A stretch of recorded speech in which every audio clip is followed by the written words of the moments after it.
ప్రార్థన చేసుకుంటాం. సకల ఆశీర్వాదాలకు కారణభూతులకు తండ్రి మీ వందనాలు, స్తోత్రాలు. ఈ సమయాన్ని అంతటినీ మీ ఆదరణ ఉంచుకున్నాం నాయన ప్రభా. మరి మీరే మాట్లాడండి నాయన ప్రభా. అయ్యా నన్ను మరుగుపరచండి, నా జ్ఞానమును, నా తెలివిని, నా వివేచనను సమస్తమును మరుగుపరచండి అయ్యా.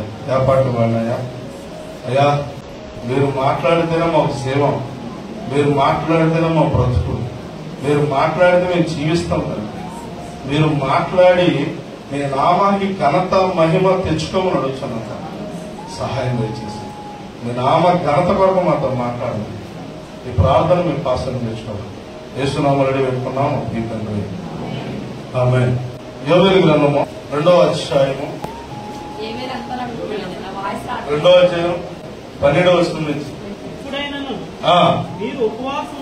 ఇప్పుడైనను మీరు ఉపవాసం ఉండి అదేంటంటే ఇప్పుడైనను అంటే దాని అర్థం ఇప్పుడైనను అంటే ఏకనైనను ఇప్పుడైనను ఈ క్షణం నుండైనను మీరు ఉపవాసం ఉండి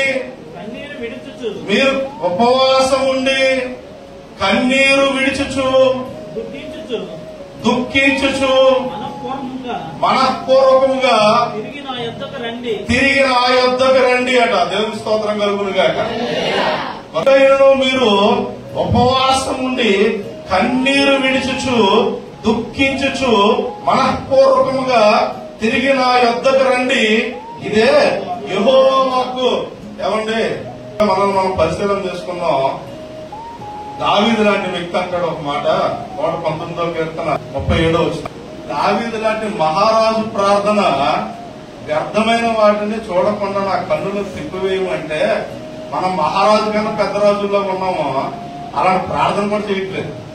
మహారాజు కన్నా పెద్ద రాజుల్లో ఉన్నాం. మనమే పేరెట్టుకోవాలి. రాజుకు కూడా పెట్టుకొని వ్యర్థమైన మాట్లాడుతున్నామా లేదా, వ్యర్థమైన చూపులు చూస్తున్నామా లేదా.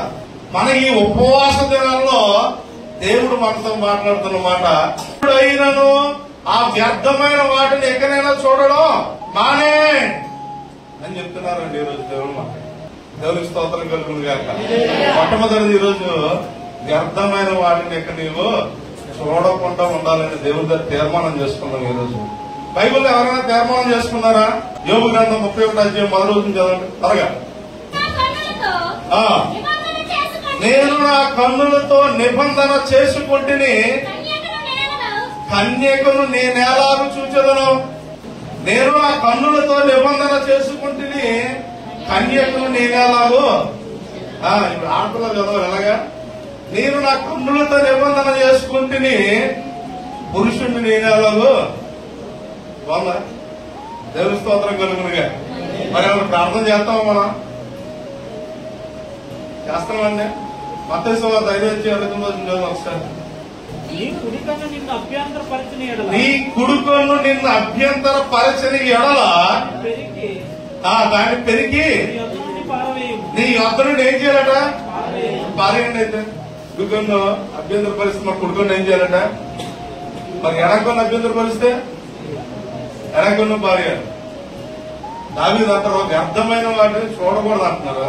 యోబు అంటున్నావా స్త్రీల్ని చూడకూడదు అంటున్నాడు. ఆయన కన్యకి నేనేలా చూసేదని అంటున్నాడు. అంటే కన్నుతో ఒక నిబంధన ఉంది. కన్నుతో ఇంకేం జరుగుతుంది? పాపం అనేది జరుగుతుంది. ఆ కన్నుల కొరకు ఈ ఉపవాస ప్రార్థనలో మీరు ఎంతమంది ప్రార్థన చేశారు? ప్రభువా, ఇక వ్యర్థమైన వాటిని నేను ఎంతకాలం చూశాను, వ్యర్థంగా నా చూపు ఉంది, మంచి చూసినా వ్యర్థంగా ఆలోచన ఉంది. ఇప్పుడు నా ఆలోచన కొరకు, నా కన్నుల కొరకు ఒక నిబంధన చేసుకుంటాను నీతోటి. ఈ ఉపవాస దినాలు కంప్లీట్ అయిపోయేసరికి ఇక ఎన్నడూ నేను వ్యర్థమైన వాటిని చూడను, వ్యర్థమైన వాటి వైపు నా దృష్టి ఉంచకుండా ఉంటానని ఇక్కడ ఎంతమంది తీర్మానం చేసుకున్నారు? నిజం చెప్పండి. మళ్ళీ చూస్తారైతే మళ్ళీ చూస్తారా? ఈరోజు తీర్మానం చేసుకున్నాం. మనం దేవుడి తీర్మానం చేసుకున్నాం. ఏమని తీర్మానం చేసుకోవాలి? వ్యర్థమైన వాటిని చూడకుండా నా కన్నులను త్రిప్పివేయము అని తీర్మానం చేసుకోవాలండి. అందుకే దేవుని వాక్యం సెలవిస్తుంది. మరలా యోవేలు గ్రంథానికి వచ్చేద్దాం.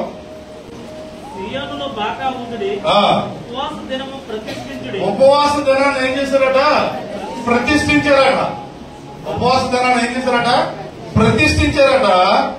అయితే ఈ 7 దినాలు ఉపవాస ప్రార్థనలో జరగాలని ఎవరు ప్రతిష్ఠించారు? పాస్టర్ గారు. Very good. మరి పాస్టర్ గారు ప్రతిష్ఠించారు ఎవరి కోసం? మీకోసం. ఈ 7 దినాలు ముందెలా ఉన్నారో ఈ 7 దినాలు ఉపవాసాలు అయిపోయిన తర్వాత మళ్ళీ అలాగే ఉందండి. ఏంటి తెల్లని వస్త్రం ధరించమనా? లోపల మాత్రం ఇంకేదైనా ధరించమనా? ఏంటి చెప్పండి. మరి ఏ ఉపవాస ప్రార్థనలో ఏం చేస్తున్నారు? ప్రార్థన ఏమని ప్రార్థన చేస్తున్నామండి? ప్రతిష్ఠించుకుందాం. ఈరోజు ఆ విషయం ప్రతిష్ఠించుకుందాం. ఈ ఉపవాస దినాలు కంప్లీట్ అయ్యేసరికల్లా నేను పరిశుద్ధంగా ఉండాలి ప్రభు అని ప్రతిష్ఠించుకుందాం. దేవుని స్తోత్రం కలుగును గాక. వ్యర్థమైన మాటలు కోపం వస్తున్నాయి. ఆ కోపంలో కూడా వ్యర్థమైన మాట నా నోటంట రాకూడదు ప్రభు అని దేవుని దగ్గర ప్రతిష్ఠించుకుందాం. ఈ ఉపవాస దినాల్లో ఈ వ్యర్థమైన చూడకుండా ఈ 7 దినాల్లో ఇంకా ఎన్నడూ వ్యర్థమైన చూడకుండా ఈ ఫాస్టింగ్ లో నాకు ఏం కావాలి? ఏం కావాలండి? మనకి పరిశుద్ధత కావాలొద్దా? పరిశుద్ధత కావాలొద్దా? మరి పరిశుద్ధత కావాలంటే వ్యర్థమైన చూసే చూపు, ఈ వ్యర్థమైన మాట్లాడే మనసు ఉంటే మనకు పరిశుద్ధత ఎలా వస్తుంది? మరి మనం ప్రతిష్ఠించుకోవాలా దేవుని దగ్గర. దేవునికి స్తోత్రం కలుగునుగా. హల్లెలూయా, హల్లెలూయా. మరి తీర్మానం చేసుకుంటారా? ప్రభువా వ్యర్థమైన వాటిని ఈ ఉపవాస దినాల్లో నేను వదిలేస్తున్నానండి. యేసయ్య దగ్గర ప్రభువా ఈ వ్యర్థమైన ఈ పాపాన్ని తీసేయడం కూడా ప్రార్థన చేయాలి. దేవుని స్తోత్రం కలుగునుగా. పాపం పడుడి, కానీ దానివల్ల ఏం కలగకూడదు? పాపం కలగకూడదు. పాపం కలిగేంత మొన్న యూట్యూబ్ లో చూశాను నేను. మనమైతే పిల్లలు ఎలా కొడతాం, మీరు ఎలా కొడతారు, కానీ నేను చాలా తక్కువగా కొడతాను. అంటే భయం చెప్పాలి కదా పిల్లలకి. కానీ ఒక అతను బట్టలు తిరిగినట్టు కొడేస్తాను, దానివల్ల చచ్చిపోతే పాపమే కదా, ఏదో ఇరిగిపోతే పాపమే కదా. పాప పడుడు కానీ దేవుడు ఏం చెప్పారంటే పాపం చేయొద్దన్నారు. మరి మన పాప పడవచ్చు కానీ పాపం చేసేంత ఉండకూడదు. మన పాపం ఎన్ని రోజులు ఉండాలి? బైబిల్ ప్రకారం చెప్పాలి. ఎవరు చెప్తారు చూస్తారు. మనకు అస్తమిస్తుందా? ఇంకా అస్తమిస్తలేదు 3 రోజులేగా. అవునా కదా? భర్త మీద అడిగితే పాపం ఎన్ని రోజులు ఉంటుందంటే భర్తను చెప్పాలా కదా? పాపం పోతుందా? మన క్రైస్తవులం కాబట్టి మన పాపం సూర్యుడు అస్తమించే వరకే ఉండాలి. ఈ లోపల వెళ్ళి ఏం చేయాలంట? సమాధాన పడాలి. దేవునికి స్తోత్రం కలిగిన గాక. నిబంధన చేసుకోవాలి మనం. ప్రభువా నేను ఈ ఉపవాస దినాల్లో నా ప్రవర్తన మార్చుకుంటాను, నా మాట తీరు మార్చుకుంటాను, మీకు ఇష్టంగా నేను ఉంటాను అని దేవుని దగ్గర ఒక తీర్మానం చేసుకోవాలండి. దేవునికి స్తోత్రం కలుగును గాక. ఇంకొక గొప్ప విషయం చెప్తారు. మీరు 6 దినాలు ఈ రోజు ఉపవాసం. పెంతెకోస్తు పండగ దినం మనకి అపోస్తలుల కార్యం 2వ అధ్యాయంలో కనబడుతుంది. ఏ పండగ అండి అది? పెంతెకోస్తు పండగ దినం. ఆ పండగ ఎవరి కోసం చేస్తారండి? ఇశ్రాయేలీయులందరూ ఏం చేస్తారు? యూదులందరూ ఏం చేస్తారండి? పండగ చేసుకుంటారు. ఆ పండగకి వేలాది మంది వస్తారండి. వేలాది మంది వస్తారు ఆ పండగకి. కానీ అదే దినం వరకు కూడా మేడ గదిలో ఎంతమంది ప్రార్థన చేస్తుంటారో? ఎంతమంది చేస్తుంటారండి? మోసే గారు మీరు ఒకరేనా? ఎంతమంది చేస్తారండి? 120 మంది చేస్తారు ప్రార్థన. దేవుని స్తోత్రం కలుగునుగా. అయితే 120 మంది ఎన్ని రోజుల నుంచి చేస్తున్నారు? ఏంటి మాకు ఈ క్వశ్చన్ నేర్చుకుంటారు ఇవన్నీ. ఇదే తెలుగు బైబిల్ రాయడానికి ఎంతో మంది ప్రాణాలు పెట్టారు. మనకి సువార్త అందడానికి ఎంతో మంది ప్రాణాలు పెట్టారు. ఇది చదవడానికి మాత్రం మనం ప్రాణం పెట్టట్లేదు. దెయ్యాలు పోతాయి తలగడ దగ్గర, డబ్బులు వస్తాయి బీరువా మీద. ఈ అలవాట్లు మానుకోండి. ఎక్కడ ఉండాలి? సొలొమోను రాసిన సామెత గ్రంథం 7వ అధ్యాయంలో చెప్తారు వాక్యం అట. మీరేం చదవద్దు, హృదయమైన పలక మీద. మరి మీరేంటి రాసుకున్నారు? ఎవరికి ఎంత అప్పించాం? ఏంటి రాసుకున్నారు? దేవునికి స్తోత్రం కలుగునుగా. అందుకే క్వశ్చన్ వేస్తున్నాను. మీకు ఎంత తెలుసో నాకు తెలియాలి కదా, అప్పుడు మీరు చెప్పడానికి ఈజీ అవుతుంది నాకు. ఎంతమంది అని ప్రార్థన చేస్తున్నారు మేడగదిలో? 120 మంది. ఆ 120 మంది ఒక పక్క ప్రార్థన చేస్తున్నారు, వేల మంది ఒక పక్క ఉన్నారు. ఎన్ని రోజులు బట్టి చేస్తున్నారు ప్రార్థన? 10 రోజులు బట్టి చేస్తున్నారండి ప్రార్థన. ఎప్పుడు నుంచి చేస్తున్నారు ప్రార్థన? ఎప్పుడు నుంచి చేస్తున్నారు ప్రార్థన? మీరు అపోస్తలుల కార్యం మొదటి చదవండి, ఇంటికి వెళ్ళిన తర్వాత. అంటే నేనే చెప్తున్నాను. దేవుని స్తోత్రం కలుగునుగా. హల్లెలూయా. యేసుక్రీస్తు ప్రభువారు చనిపోయి లేపబడిన తర్వాత 40 దినాలు శిష్యులతో అందరితో గడిపిన తర్వాత ఆయన ఆరోహణమైనప్పుడు చెప్పారు. ఏమని చెప్పారంటే, మీరు పరిశుద్ధాత్మ కోసము యెరూషలేములోనే ఉండి కనిపెట్టుడి. అయితే 10 రోజులు ప్రార్థన చేసిన తర్వాత వాళ్ళ మీదకి ఏమొచ్చిందండి? పరిశుద్ధాత్మ వచ్చింది. ఈ వేల మంది ఉన్నారు ఈ పెంతెకొస్తు పండుగ దినంలో, వాళ్ళ మీదకి ఏమొచ్చింది? ఏమీ రాలేదు. ఎందుకంటే నేను మాట చెప్తున్నాను, ఈ చుట్టుపక్కల అనేకమైన సంఘాలు ఉన్నాయి, ఎక్కడా జరగట్లేదు ప్రార్థన, ఇక్కడే జరుగుతుంది. అంటే ఎక్కడికే దేవుడు దిగి వస్తారో అక్కడ ఎక్కడికి దిగిరారు. ఎంతకన్నా వేల మంది ఉండొచ్చు, ఎంతకన్నా లక్షల మంది ఉండొచ్చు, కానీ అక్కడ ఎవరి మీదకి ఏ సంఘంలోనికి రాని ఆత్మ, పరిశుద్ధాత్మ మన మధ్యకి దేవుడు దిగి వస్తారు. దేవుడి ఒక ప్రతిష్ట చేసుకోండి. మనం ఈరోజు ఉపవాస దినాన్ని ఏదో మనం వెళ్ళాలి, ఏదో జరుగుతుంది, నేను పాస్ అవ్వాలి, నాకు ఉద్యోగం రావాలి, ఇల్లు కట్టాలి, నెక్స్ట్ ఫీజులు తీరాలి, అప్పు బాధలు తీరాలి, రోగం పోవాలి. పర్లేదు, ఇవన్నీ మంచివే. ఈ లోకానుసారంగా శరీరానుసారంగా ఇవన్నీ మనకి అవసరమైనవే. కానీ నువ్వు పరలోకి వెళ్ళాలంటే ఇవి సరిపోతాయా? సరిపోవు. ఏం కావాలట? ఇలా పరిశుద్ధత కావాలట. దేవునికి స్తోత్రం కలుగునుగాక. హల్లెలూయా. హల్లెలూయా. ఈ యొక్క ఉపవాస ప్రార్థనలో ఈ ప్రాంతానికి మార్పు కలగజేయాలి. మీ కుటుంబాలలో మార్పు రావాలి. అలాంటి ప్రతిష్టత మీరు కలిగి ఉండాలి. మారణ భర్త ఉంటే మీ యొక్క ప్రార్థన వల్ల, ఈ ఉపవాస ప్రార్థన వల్ల ఆ భర్తను మీరు సంపాదించుకోవాలి, ఆ భార్యను సంపాదించుకోవాలి. చెడిపోయిన పిల్లలు ఉంటే ఈ ఉపవాస ప్రార్థన వల్ల ఆ చెడిపోయిన పిల్లలు మారుమనసు పొందాలి. అలా ప్రతిష్ఠించుకోవాలి ఈ ఉపవాస ప్రార్థనలు అనేవి. వెళ్తానము వస్తానము, మాట్లాడలే నా కొడుకు ఈ ప్రార్థన కాకపోతే వచ్చే ప్రార్థనలకి, ఈ సంవత్సరం కాకపోతే వచ్చే సంవత్సరానికి కాదు, ఈ సంవత్సరం మార్చండి ప్రభు నా బిడ్డనే, ఈ సంవత్సరం నా భర్తను మార్చండి, దేవుని సన్నిధిలో ఉండాలి నా భర్త అని చెప్పేసి మనం ప్రార్థన చేయాలి. నా భార్య మారాలని ప్రార్థన చేయాలి. అలా ప్రార్థన చేయాలండి. మనం పట్టుదల కలిగి ప్రార్థన చేయాలి. మన ప్రార్థనలకు సమాధానం ఇచ్చి దేవుడు ఖచ్చితంగా మారు మనస్సు కలగజేస్తారు. దేవునికి స్తోత్రం కలుగునుగా. ఇలాగే ఒక ఆవిడ 7 రోజులు ప్రార్థనకు వచ్చిందండి. ఇలా ఎవరు అంటారు లేదు నాకు తెలియదు, వంటలు అనుకుంటున్నాను, ఎవరు ఉద్దేశించింది కాదు, ఇది మా సేవకుడి దగ్గర వెళ్ళింది. ఒక ఆవిడ ఇలాగే వచ్చిందట ఉపవాస ప్రార్థనలకి. వచ్చి 7 రోజులు వచ్చిందట. అందరూ సాక్ష్యాలు చెప్తారు, అమ్మా 7 రోజులు అయ్యాయి కదా, మీ జీవితంలో జరిగిన కార్యాలు చెప్పండి అమ్మా, ప్రార్థన చేశారు కదా, దానికి ఫలితాలు వచ్చాయి కదా, సాక్ష్యాలు చెప్పండి అందరూ చెప్తారు. ఒక ఆవిడ చెప్పలేదండి. ఏమంటే మా ఆయన మారలేదని నేను చెప్తున్నాను. ఏమంటే మా ఆయన మారలేదని నేను చెప్తున్నాను. చెప్పేసరికి అమ్మ మొదట నువ్వు మారావా అని అడిగారు. మొదట నువ్వు మారావంటే ఏం చేసిందంట, ఇంటికి వెళ్ళగానే భర్తకు చెప్పేదంట, నీ కోసం నేను ఉపవాస ప్రార్థన నుండి చేసుకొని వస్తే వచ్చేసారు కదా, నువ్వు కాఫీ చేసుకోవాలా అని అడిగిందండి.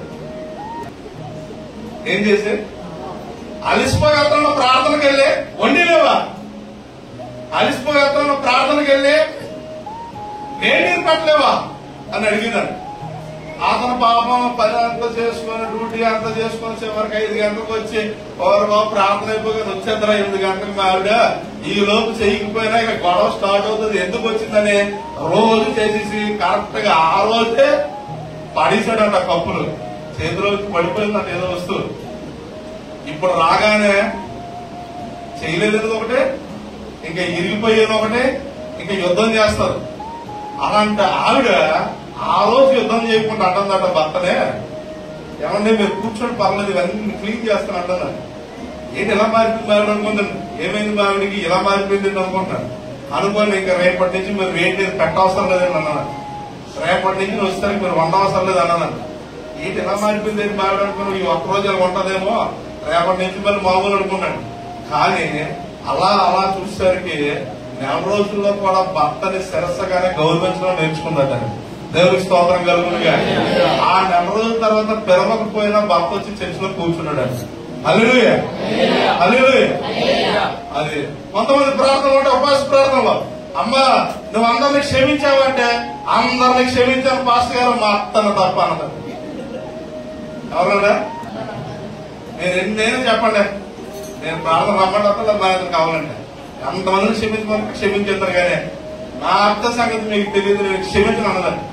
అలాగే దేవుడు నేను క్షమించారు జాగ్రత్త. దేవుడు మత్తయి సువార్త 6:14 ఒకసారి, అలాగే మార్క్స్ వార్త 11:25 వచ్చిన వాళ్ళు పట్టుకొని ఉండండి.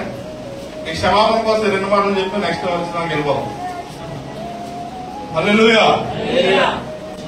మనుషుల అపరాధములను మీరు క్షమించిన యెడల మీ పరలోకపు తండ్రి మీ అపరాధములను క్షమిస్తారట.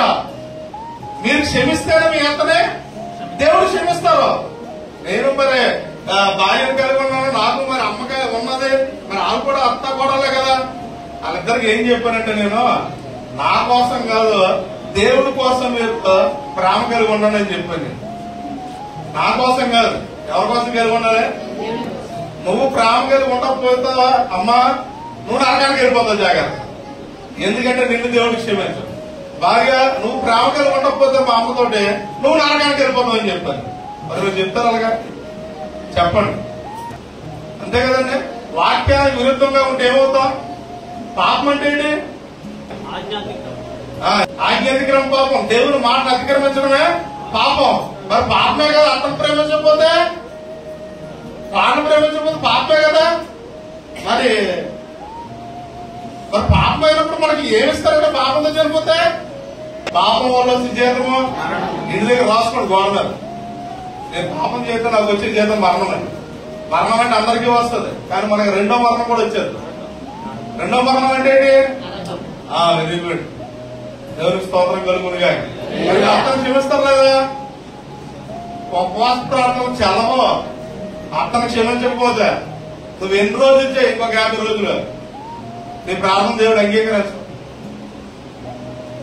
నిజమండి. నీ వాళ్ళకి క్షమించకపోతే దేవుడు క్షమించారు నిన్ను. నీ జీవితంలో కార్యం ఒక ప్రతిష్ఠ చేసుకోవాలా. ఈ ఉపవాస దినాల్లో నేను దేవుని పోలికలోకి ఏమవ్వాలట? మార్చబడాలి. ఆయన స్వరూపంలో మనం ఏమవ్వాలి? మార్చబడాలి. ఏమంటే మనం ఎలా పుట్టాం తెలుసా? ఒకసారి చదవండి ఒకసారి. ప్రసంగి గ్రంథం 7:29 త్వరగా. ఇది ఒకటి మాత్రం నేను కనుగొంటిని, ఏమనగా దేవుడు నరులను యథార్థవంతులుగా మంచోలుగా పుట్టించారు. ఎలా పుట్టించారు మనల్ని? మరి ఎందుకు ఈ పుల్లు కుతంత్రాలు వస్తున్నాయి? ఎందుకు ప్రేమించలేకపోతున్నాం? మనం ప్రేమించలేకపోతే దేవునికి ఇష్టలుగా ఉండమండి. మనం ప్రేమించాలి. దేవుని ప్రేమనే మనం పొందుకోవాలి. మనము ఆ ఆత్మ వరాలు పొందుకోవడం కన్నా గొప్ప భాగ్యం ఏంటంటే ప్రేమ కలిగి ఉండడం అండి. దేవుని స్తోత్రం కలుగునుగా. దేవుని స్తోత్రం కలుగునుగా. హల్లెలూయా. ఏం కలిగి ఉండాలండి? ప్రేమ కలిగి ఉండాలి. కాబట్టి చదువు సరే 11:11-25. మనకి విరోధం ఎవరి మీద కలిగి ఉంటే మనం వెంటనే ఏం చేయాలి? ప్రార్థన చేయనప్పుడల్లా, నిలబడి ప్రార్థన చేయనప్పుడల్లా, ఉపవాస ప్రార్థనలు చేయనప్పుడల్లా ఏం చేయాలట? వాళ్ళని క్షమించాలట. మరి క్షమించారు 6 రోజులు ప్రార్థన చేసి? 6 రోజులు ప్రార్థన చేసి క్షమించారు ఎవరైనా? ఒక ఇద్దరు ప్రార్థన కోసం చెప్తాను చూడండి. ఒక ఇద్దరు బెస్ట్ ఫ్రెండ్సే, ఆయన విడిపోయి గొడవ తీసుకుంటున్నారు. బాగా 1 గంట వరకు పౌరుషం కోపం ఎక్కువైపోయి ఇద్దరు ప్రార్థన చేయడానికి మొదలెట్టారంట. ముందైతే వాడు వెళ్ళి చెట్టు కింద ప్రార్థన చేస్తాడట. ఎక్కడ? చెట్టు కింద. ఎందుకంటే ఎలాగైనా దేవుడు నన్ను అడగాలి, నాకు ఏం కావాలని నేను అడగాలనుకుంటున్నాను. దేవుని స్తోత్రం కలుగునుగా. చెట్టు కింద ప్రార్థన చేస్తాడు. ప్రార్థన చేసేసరికి ఇది చూసాడు ఆ ఫ్రెండ్, దేవుని దగ్గర నుంచి ఏదో వరం పొందించుకుంటారా, ఏదో కాలం పొందించుకుంటారు. నీ చెట్టు మీదకి చేద్దాం ప్రార్థన అనుకున్నాను. ఎందుకు వస్తే పైనుంచే కదా దేవుడు వస్తే నా దగ్గరికే ముందు వస్తారు అనుకుంటాను. దేవుడు వస్తే ఎక్కడి నుంచి వస్తారా? పైనుంచి వస్తారు కాబట్టి ముందు నా దగ్గరికి వస్తారు అనుకునే చివరి చెట్టు పైకి ప్రార్థన చేస్తాను. అప్పుడు అంటే దేవుడు దోతను పంపించారు. పంపించి వాళ్ళ ప్రార్థన ఏముందో ఏం కావాలో అడిగంటే పైవాడి దగ్గర ముందుకు వచ్చి అడిగారండి ఏం కావాలి అని. అన్నీ ఏం కావాలో అడగచ్చు కదా. కిందోడి దగ్గరికి వెళ్ళి దానికి డబల్ లాక్ ఇచ్చాను. ఏంటంటే కిందోడి దగ్గరికి వెళ్ళి ఆడేటి అడుగుతాడో దానికి డబల్ లాక్ కావాలన్నాడు. సరే అని కిందోడి దగ్గరికి వెళ్ళాడు. నీకేం కావాలంటే పైవాడు ఏం అడిగాడు అని అడిగాడు. వీడికి ఏడు కావాలా కదా. పైవాడు ఏం అడిగాడు అంటే నీకేంటి కావాలి దాన్ని డబల్ కావాలి అన్నాడంట. అయితే అర్జెంట్ గా నాకు కన్ను పీకి అన్నాడంట. ఏంటంట ఏం పీకలే? కన్ను పీకి అన్నాడంట. అయితే ఓకే కన్ను పీకిసాడు. పైకి వెళ్ళాడు. మరి నీకేం చేయాలి అంటే ఆడికేంటి ఇచ్చి అర్జెంట్ గా నాకు డబ్బులు ఇచ్చి అన్నాడు. అయితే ఓకే 2 కన్ను పీకిసాడు. ఇదేంటి ప్రభు అంటే కింద ఉన్నాడు ఒక కన్ను పీక్కో మన డబ్బులు అడిగా కాబట్టి ఇస్తాడు. అలా ఉన్నది మన ప్రార్థనలో. ఇక వాక్యం ఏముంది మన బతుకులు ఎలా ఉన్నాయి? వాక్యం ఏం చెప్తుంది? మన బతుకులు ఎలా ఉన్నాయి? ఇప్పుడు చదవండి మార్క్స్ వార్త 11:25 ఏముంది? నీకు ఒకరి మీద విరోధం ఏమేదో కలిగి ఉన్న ఎడల నీవు నిలవబడి ప్రార్థన చేయనప్పుడల్లా వారిని క్షమించాలట. మరి క్షమిస్తావా? క్షమిస్తానండి. క్షమించకపోతే దేవుడు మనల్ని క్షమించాలని ఎందుకల వాక్యం చదువుకున్నాం మనం. దేవునికి స్తోత్రం కలుగును గాక. హల్లెలూయా. ఎన్ని రోజులు క్షమించాలని డౌట్ వచ్చిందా? రాలేదా? మళ్ళీ ఎన్ని రోజులు క్షమించాలి? ఎన్ని రోజులు లైఫ్ లాంగ్ దేవుని స్తోత్రం కలుగును గాక. నీవు జీవిత కాలము క్షమిస్తూనే ఉండాలి. నీ ఉపవాసానికి ఫలం అప్పుడు పొందుకుంటావు. నీ ఉపవాసాలకు ఫలం అప్పుడు వస్తుంది. నీ ఉపవాసాలకు ఫలం అప్పుడు వస్తుంది. మత్తయి సువార్త 6:33 ఒక వాక్యం ఉంటుంది త్వరగా. కాబట్టి ఆయన రాజ్యమును నీతిని మొదట వెతుకుడి. ఆయన రాజ్యమును నీతిని మొదట వెతకాలంట. మనం ఎదుగుతున్నావా? ఏమన్నా రాజ్యాన్ని ఎదుగుతున్నావా? ఆ నీతిని వెతుకుతున్నావా? ఆ రాజ్యం అంటే ఏంటంటే నీతి అంటే ఏంటండి? ఆయన రాజ్యం ఎవరుకుంటది? రాజ్యానికి అధికారు ఎవరు? ఎవరండి? రాజు. మరి ఆ రాజు ఎవరు? యేసయ్య. మరి యేసయ్య రాజు అయినప్పుడు రాజ్య అధికారంలో మనం ఉండాలంటే రాజు మాట వినాలా లేదా? మరి రాజు మాట్లాడి ఈ బైబిల్లో మాట్లాడండి. ఇవి రాజుగారి మాటలు ఇవన్నీ. మరి ఫాలో అవ్వకపోతే మా రాజ్యంలో సభ్యుడివేనా? దానియేలు గ్రంథం 2:44 చదవండి. అక్కడ ఏమంటున్నాడు ఒకసారి? దానియేలు 2:44 త్వరగా. ఆ రాజుల కాలములలో పరలోకమందున్న దేవుడు రాజ్యమును స్థాపించును. ఒక రాజ్యమును స్థాపిస్తారట. దానికి ఎన్నటికి నాశనము కలగదు. ఆ రాజ్యము దాన్ని పొందిన వారికి కాక ఇంకెవరికి చెందని రాజ్యం అటండి. అది పొందుకున్న వారికి తప్ప ఇంకెవరికి ఆ రాజ్యం చెందదు. ఆ రాజ్యం వాసులే పరలోకమందు ఉన్న దేవుని యొక్క పిల్లలండి. దేవునికి స్తోత్రం కలుగును గాక. ఆయన పరలోక రాజ్యానికి నిన్ను ఆహ్వానించినటువంటి, నిన్ను సృష్టించినటువంటి, నీ కొరకు ప్రాణం పెట్టినటువంటి దేవుని యొక్క మాటను మనం ఏం చేస్తున్నాం? తిరస్కరిస్తున్నాం. తిరస్కరిస్తామా లేదా? తిరస్కరిస్తున్నాం. మనం తిరస్కరిస్తే మనం అందరిని ప్రేమిస్తామా లేదా? అందరిని ఆదరిస్తామా లేదా? అందరినీ క్షమిస్తామా లేదా? కానీ ఇంకా క్షమించలేని స్థితిలో ఉంటున్నావంటే నువ్వు దేవుని యొక్క నీ కొరకు ప్రాణం పెట్టిన దేవుని మాట నువ్వు తిరస్కరించినట్లు. దేవునికి స్తోత్రం కలుగును గాక. హల్లెలూయా. యోబు గ్రంథం పోదాం. 2వ అధ్యాయం 12వ వచనం. ఇప్పుడైనను అనే పదంకి ఎంత ఉందండి మెసేజ్. ఎకరైనా అర్థమో ప్రేమించండి, క్షమించండి. ఎకరైనా పాడల్లో ప్రేమించండి, క్షమించండి. ఎకరైనా పాపపు చూపుని వదులుకోండి. ఎకరైనా వ్యర్థమైన మాట్లాడకుండా మారుకోండి. ఎకరైనా వ్యభిచార జీవితాన్ని జీవించకుండా వదులుకోండి. వ్యభిచార జీవితాన్ని వదులుకొని పారిపోయిన వ్యక్తి ఎవరండి? ఇంత ఘోరమైన పాపమును నేను ఎలాగో చేస్తానంటున్నాడు. మనం అనుకుంటున్నావా? ఏమంటే అలా అనుకుంటున్నావా? పాపానికి మనమే తావులు ఎత్తుకుంటున్నావా? మనమే పరిశీలన చేసుకుంది ఇదేనో. పాపానికి మనమే మార్గాలు ఎత్తుకుంటున్నామేమో, పాపానికి మనమే మార్గాల్లో చూసుకుంటున్నామేమో. కానీ దేవుడు చెప్తున్నారు, ఇప్పుడైనా ఈ ఉపవాస దినాల ద్వారా ఇక నుంచైనా నీవు దాన్ని ఘోరమైన పాపముగా ఇచ్చి ఎన్నడూ ఆ పాపము దగ్గరికి నువ్వు వెళ్ళకూడదండి. మనం వెళ్ళకూడదు.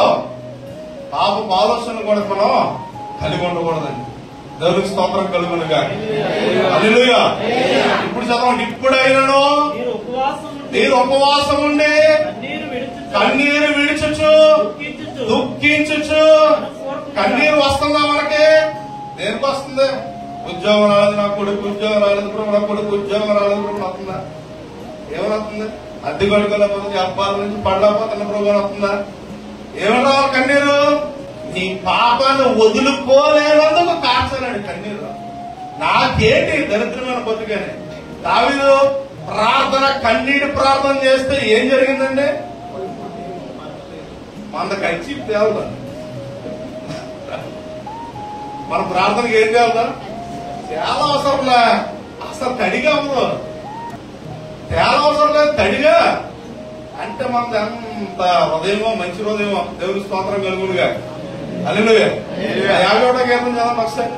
దేవా నీ కృప చొప్పున నన్ను కరుణింపుము. నీ వాత్సల్య బాహుల్యము చొప్పున నా అతిక్రమములను తుడిచివేయము. మన అతిక్రమాలు ఈ ఉపవాస దినాల్లో ఏమైపోలని చెప్పాను? హృదయపూర్వకంగా అడగానంటే కొంతమంది ఎలాగలుగుతారంటే, మరి ఆ ఎంజాయ్మెంట్ కోల్పోతానేమో, తీసేయంటే పర్లేదు, ఉంచండి, కొద్దిగా నెల రోజులు ఉంచండి చాలు. ఈ దొంగ ప్రార్థన చేయకూడదు. మనం దేవుడు సంతోషపడడం.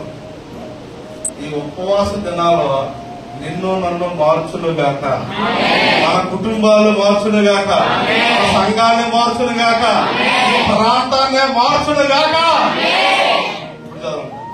తుడిచివేయాలని ప్రార్థన చేయాలట. మొదట మనం చెప్పుకున్నాం, మన కన్నులు వ్యర్థమైన వాటిని చూడకుండా తిప్పి వేసుకోవాల్సిన ప్రార్థన, వ్యర్థమైన మాట్లాడకుండా మన నాలుగుని కాల్చుకునే ప్రార్థన. అది ఎక్కడంటే యెషయా గ్రంథం 6వ చదవని ఇంటికి వెళ్ళిన తర్వాత. దేవుని స్తోత్రం కలుగునుగా. అంత ప్రార్థన చేయాలి. ఇప్పుడు దావీదు చేస్తున్న ప్రార్థన, నా అతిక్రమములను తుడిచివేయమని ప్రార్థన చేయాలి. ఈ ఉపవాస దినాల్లో మన గుండె పగిలిపోవాలండి. నేను ఇంకా ఈ పాపంతో ఉన్నానంటే, ఈ పాపంతో ఉపవాసం చేస్తానంటే, ఉపవాసాన్ని దేవుడు అంగీకరిస్తారా? మన పాపంతో ఉపవాసం చేస్తే ఒక రెఫరెన్స్ చదివించిన చదివిద్దాం. దేవుని స్తోత్రం కలుగునుగా. హల్లెలూయా. ఇర్మియా గ్రంథము 14:10. ఇప్పుడు నేను తెలియజేస్తుంది ఏంటంటే, అందరు ఉపవాసాలు దేవుడు అంగీకరించరు. అందరు ఉపవాసాలు అంగీకరించరు. నువ్వు తెలిసి పాపం చేసుకొని వస్తే ఉపవాస ప్రార్థన అండి అని వస్తే నేను అంగీకరించరు దేవుడు. నువ్వు తెలుసుకొని దాన్ని వదులుకొని క్షమించమని అడగండి, దేవుడు క్షమిస్తాడు. హల్లెలూయా. చదవమ్మా. యెహోవా ఈ జనులతో ఈ మాట సెలవిచ్చుచున్నాడు, ఈ జనులు తమ కాళ్లకు అడ్డము లేకుండా తిరుగులాడుటకు ఇచ్చగలవారు. కాళ్లకు అడ్డము లేకుండా తిరుగులాడుటకు ఇచ్చగలవారంటే ఏంటంటే ఇష్టము, కోరిక కలిగిన వాళ్ళంట.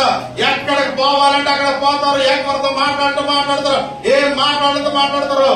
పాపం చేయడానికి పాదాలు ఏం చేస్తారు? పరిగెత్తుతాయట. ఎలాంటి వాళ్ళు కూడా ఉపవాసం చేస్తారు. నేను అంగీకరించిన వాళ్ళ ఉపవాసం అంటున్నారు దేవుడు. దేవుడికి స్తోత్రం కలుగునుగా. చదువు తర్వాత ఇవన్నీ రాసుకుని ఇంటిదే చదువుకుని బాగా. అంగీకరింపడు. ఇప్పుడు నేను వాక్యం చెప్పడానికి వచ్చినందుకు మాత్రం నేను నీతిగా లేకపోయినా అనుకోండి, నన్ను దేవుడు అంగీకరించాను. నేను పాపం చేసిన, పాపం మాట్లాడిన, పాపం ఇంకా నేను కలిగి ఉంటే ఇక్కడ నిలబడిన నన్ను కూడా దేవుడు అంగీకరించరు.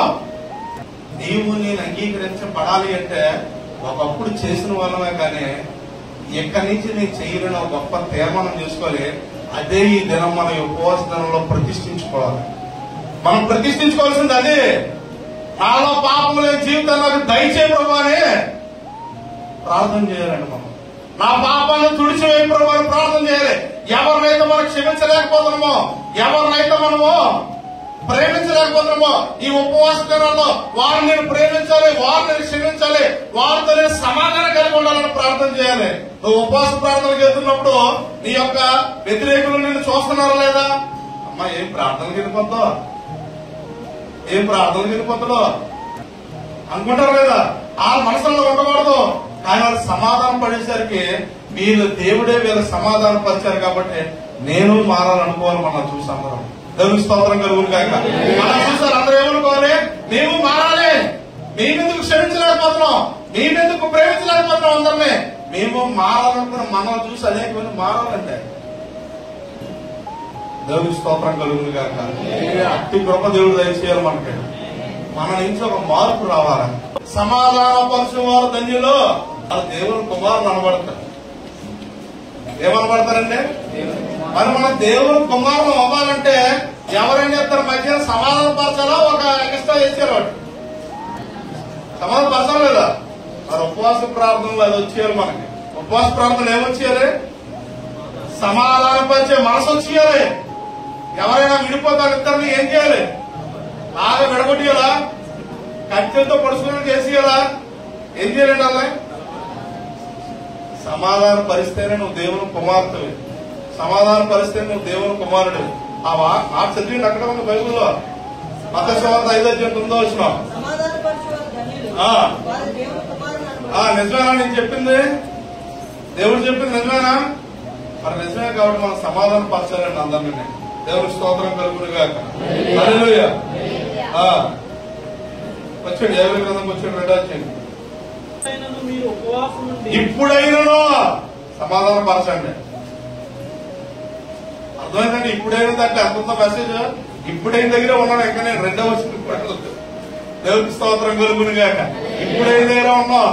ఇప్పుడైనా నువ్వేం చేయాలి? సమాధానం పరిచే వ్యక్తిగానే ఉండాలి. నువ్వు ఒక ఆదర్శం కావాలా నీ కుటుంబానికి. నువ్వు నీ ప్రార్థన చూసి ఎలాగా ప్రార్థన నేర్చుకోవాలా, నీ పాటలు చూసి పాటలు నేర్చుకోవాలా. దేవునికి స్తోత్రం కలుగునుగా. హల్లెలూయా. చదవండి అక్కడ. ఇప్పుడైనా మీరు ఉపవాసం ఉంటే కన్నీరు విడిచుచు మీరు ఏడంటే దుఃఖించండి. ఇప్పుడు మీరు ఏడవాలి. నేను ఎందుకు క్షమించలేకపోతున్నాను, క్షమించే మనసు నాకు ఇవ్వండి ప్రభువా. ఈ వ్యర్థమైన ఎందుకు చూస్తున్నాను, ఈ వ్యర్థమైన చూడకుండా ఉండే మనసు ఇవ్వండి ప్రభువా. అవి నేను జయించలేకపోతున్నాను. ప్రార్థన చేసుకునే పడుకుంటున్నాం. తీర్మానం చేసుకోవాలి. ఈరోజు ఉపవాస దినాల్లో అలవాటు చేసుకోవాలి. ఉదయాన్ని లెగ్గానే ఏం చేయాలండి? ప్రార్థన చేయాలా. మరి పడుకునే ముందు ప్రార్థన చేయాలా. మనకి వ్యతిరేకమైన వారి కోసం ఏం చేయాలి? ఆ ప్రార్థనలో అది మార్చండి ప్రభువా, నన్ను ముందు మార్చండి ప్రభు అని అడగాలండి. మనం నా మాటలు అర్థమవుతున్నాయా? ముందు నన్ను మార్చండి అని అడగండి. అప్పుడు మనకు ఫలము. ఆయన రాజ్యంలో నీతిని వెతికితే ఏమొస్తాయట?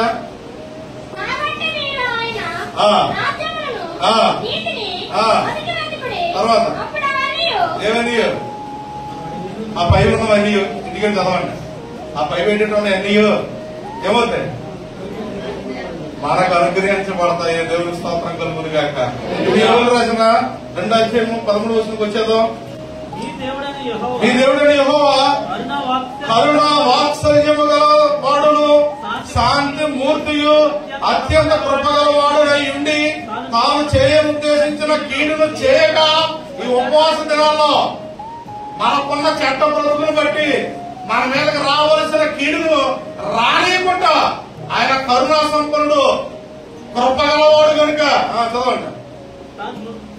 కీడును చేయక ప్రత్యాత్తాపడను కనుక మీ వస్త్రములు కాక మీ హృదయములను చింపుకొని, మీ వస్త్రాలు కాదు, పైన వస్త్రాలు కాదు, మీ హృదయంలో ఉన్న ఆ పాపపు జీవితాన్ని చింపుకోవాలి. మారేయండి పనికి మారుదాన్ని, చెడును తీసేయండి, దానికి ఫలాన్ని అనుభవిస్తారు. దేవుని స్తోత్రం కలుగునుగా. దేవుని ఆత్మతో నింపబడాలి. మీరందరూ మనందరూ దేవుని ఆత్మతో నింపబడాలా, రగిలించబడాలా, మండించబడాలి. ఉపవాస ప్రార్థనలో మనం ఎవరికైనా ప్రార్థన చేస్తే స్వస్థ వచ్చేయాలా. ఎందుకంటే దేవునితో గడపడం ఉపవాస ప్రార్థన అంటే దేవుడితో గడపడం. మరి నీతో పాటు దేవుడు ఉంటే కార్యం జరగాల లేదా? జరుగుతుంది. దేవుడికి స్తోత్రం కలుగునిగా. తర్వాత ఒకవేళ ఆయన మనసు త్రిప్పుకొని పశ్చాత్తాపడి నీ దేవుడు యెహోవాకు తగిన నైవేద్యమును పానార్పణను మీకు దీవెనగా అనుగ్రహించును. ఆమేన్. గొప్ప దీవెనలతో దేవుడు మనల్ని నింపును గాక. ఒక తీర్మానం చేసుకున్నాం ఉపవాస దినాల్లో. మనం ఏ పాపంతో వచ్చామో, ఏ చెడు జీవితంతో వచ్చామో, ఏ చెడ్డ మాటలతో వచ్చామో, ఏ అనారోగ్యంతో వచ్చామో, ఏ అపవాదంతో వచ్చామో, ఏ స్థితిలో వచ్చామో, కానీ ఈ ప్రార్థనలు అయిపోయేసరికి మన కుటుంబాలు, మనము, సంఘము ఆశీర్వాదకరముగా మార్చబడును గాక. ఆశీర్వాదకరముగా మార్చబడును గాక. ఎప్పుడు ఎన్నడూ లేని ఆనందము, ఎప్పుడు ఎన్నడూ లేని ప్రార్థన జీవితము, ఎప్పుడు ఎన్నడూ దేవుడు వాక్యంతో గడపలేని ఆ గొప్ప జీవితం దేవుడు మనకి ఈ యొక్క ఉపవాస ప్రార్థనలో దేవుడు మనకి దయచేయును గాక. ఇదొక అనేక మందికి ఒక మార్గదర్శనం అవ్వాలి ఉపవాస ప్రార్థన. అట్టి కృప దేవుడు మనకి అనుగ్రహించును గాక. నీ పరిశుద్ధాత్మతో నింపడం ప్రభు, నీ సన్నిధిని అనుభవించాలి, నీ ఆత్మతో నింపబడాలి. ఆ యొక్క ఉపవాస ప్రార్థనలో ఒక నూతన జీవితాన్ని, నూతన స్వభావాన్ని, నూతన ఆత్మతో మేము జీవించుదుము గాక అని ప్రార్థన జీవించండి. ఏ అనారోగ్యంతో వచ్చారో వారు నువ్వు ఇప్పుడే ముట్టండి ప్రభా, స్వస్థపరచనైనా బాగు చేయండి ప్రభా. ఎవరైతే అప్పు బాధతో వచ్చారో అప్పు బాధ నుంచి దేవుడు వాళ్ళు విడిపించను గాక ప్రభు. ఎవరికైతే నన్ను ప్రభు ఉద్యోగం లేక బాధపడుతున్నారో, పని లేక బాధపడుతున్నారో వారు గొప్ప పని చేస్తాయా మీరు ఏర్పరుచుదని గాక అని ప్రార్థన చేయాలి. మీకు ఏ అవసరతలో ఉన్నారో ప్రతి అవసరత యేసు నామములో తీర్చబడును.